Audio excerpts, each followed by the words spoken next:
Stuck in that number 2 seed behind the Steelers. They play the Washington football team tonight. And here's the matchups. If the playoffs started right now, we love to show this from time to time. The Chiefs would take on the Indianapolis Colts. They've had some trouble with them in the past. I would love to see that matchup. Pittsburgh would get the bye. Last night, guys, another win for Kansas City. I'm going to say it. I said it all last week. Not another convincing win. There haven't been a lot of convincing wins for them or the Steelers. So there's a lot of fans saying a lot of things about both. Are you convinced, though, Nate, that the Chiefs are the cream of the crop in the AFC? Yeah, they're still one of the best teams. There's only two teams that we look at and we consider the cream of the crop. And that's the Kansas City Chiefs and the Pittsburgh Steelers. And we're going to continue to say this, so we might as well learn how to repeat ourselves. Every win is going to be an ugly win this time of year.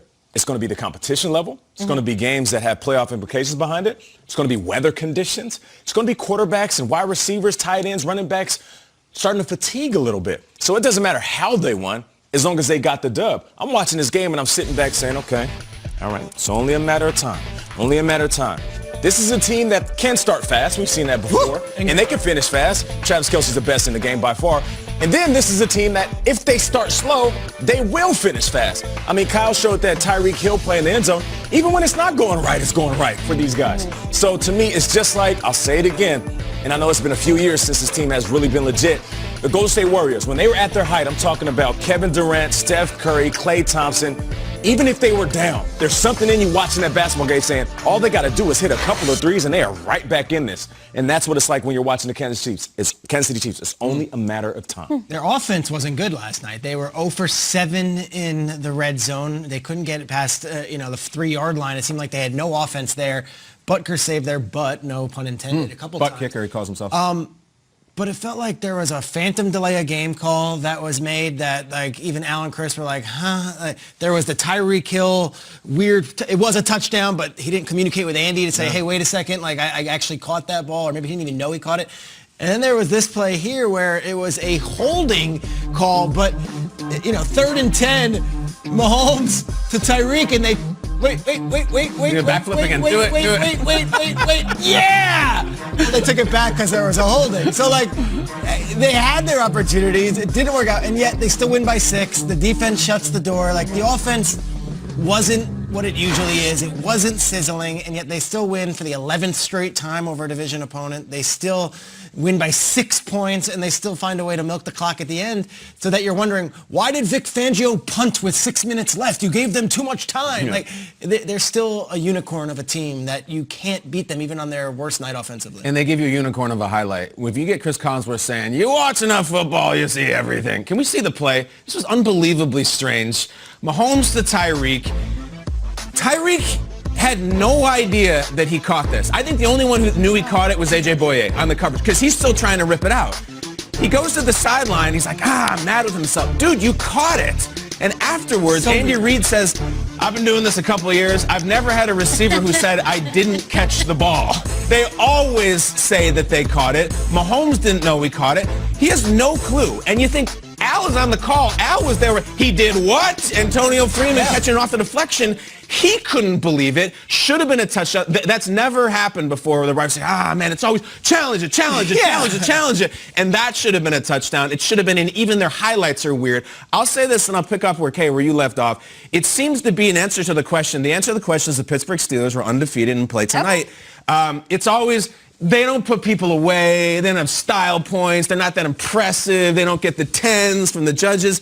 Neither do the Chiefs. At all. This is fake news that the Chiefs blow people away. The Chiefs are shock and awe. Mahomes just sits back there and does whatever he wants. No, he doesn't. They haven't blown a team out in 6 weeks. It's always a one-score game. It's not impressive. So don't tell me that they're the Golden State Warriors sitting 53s a game. Sometimes they really spin their tires, and this is not an anomaly. This has gone on week after week. Melvin Gordon ran right through them last night. I mean, they got gashed by the run. I think it's Pittsburgh, and they're 11-0, guys. At some point, we have to stop saying, but the Chiefs are the cool. They're not. They're not. It's Pittsburgh. I'm telling you. They both let teams hang around, but that's to the point of the AFC, the greater discussion about how fun, unique, and great this is going to be. I know you're saying there's 2 teams that are the cream of the crop, and they're a combined 22-1. Not many convincing big wins where they pull away.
Burleson.